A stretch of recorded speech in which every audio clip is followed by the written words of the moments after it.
I think for any builder, there is two things that most of them don't want to touch. It's a steep block, which is probably 11 meters slope here on 40 meters long. And the second one is a house pre-1945 falling apart. And this site had both of them, and I thought I could do something pretty cool if we get all the design to work accordingly. My name is Aurélien Berson. I'm the director of Aurélien Berson Construction. I'm also the owner of this property.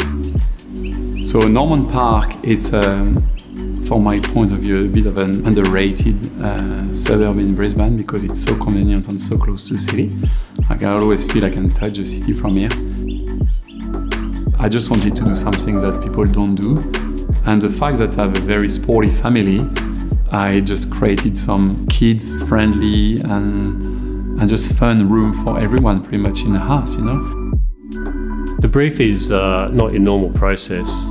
The client has a knack of finding these unusual sites and will then contact me, and then we'll come out to site and have a look at it. And I'm always confronted with something that's a little bit strange and different. My name's Craig Webster. I'm the Director of Monster Ideas Architects and the architect for the Berson House. There's 5 levels to this house, but it's really designed as a 2-storey house that steps up the site to make the 5 levels. Given the restricted access off the laneway, we put a 4-car garage and buried it into the hill and gave it a real stone finish on it. So you're walking past this wall through what is really a large glazed door, which one side will open into the garage and the other one will open into the entry courtyard. On the next story up is really the guest room and the family room for the kids, and we use the roof of the garage for the terrace. On the next level up, the idea of the 2-storey climbing wall, the indoor play arena, which is like a mini soccer field, and the wine cellar with the beautiful glass window that looks out into the pool.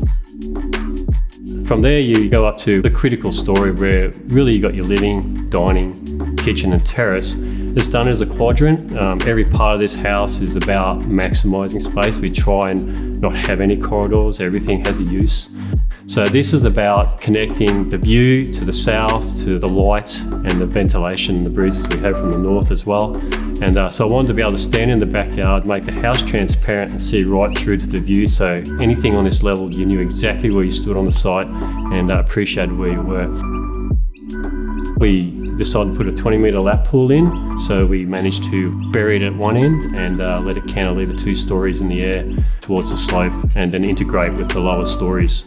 So that gave us the opportunity to punctuate windows into the pool so that you, from the girls' bedroom or from the wine cellar and from the street, you can see windows into the pool and they'd light those spaces. Then the idea was to have an isolated stairwell up to the house on top, which was quite suitable because it is an adult retreat. It's not for the public, it's not for the kids, it's for the parents to use. And the whole of the house up there has been re-engineered really to become more of a modern lifestyle. And then we just sort of celebrated the roof line and the character elements from the silhouette because we're sitting along the ridgeline of a Norman Park hillside. Tongue and Groove has contributed to the refined interior scheme because it supported the dark interior by injecting warmth into the space. It counterbalanced the coldness of the concrete and the sharpness of the black batten cladding on the walls. Hi, my name is Ashley Madison. I'm the creative founder of AM Interior Studio and I'm the interior designer of Berson House. We selected Fredo in the natural grade timber. The narrow board was nominated for the external soffites and the bathroom ceilings, just for their cost-effective and manageable size. The wider format boards were installed on the floor, and the client even incorporated planks of timber into the custom dining table in the wine and cheese cellar. We also introduced moss, which is a natural preserving lichen. It's a maintenance-free green wall and it survives from the moisture from the air. One of the spaces I'm quite proud of is the terrace that comes off the living dining area. It has a custom-made concrete seat made here in Brisbane and craned onto site. probably proud of the whole process of working with someone like Aurelian, who's the builder and the owner. Very inspiring, let us do our job. It was super fun. When I look at the photo when I bought the block of land to where we are now, it's pretty incredible what we have achieved.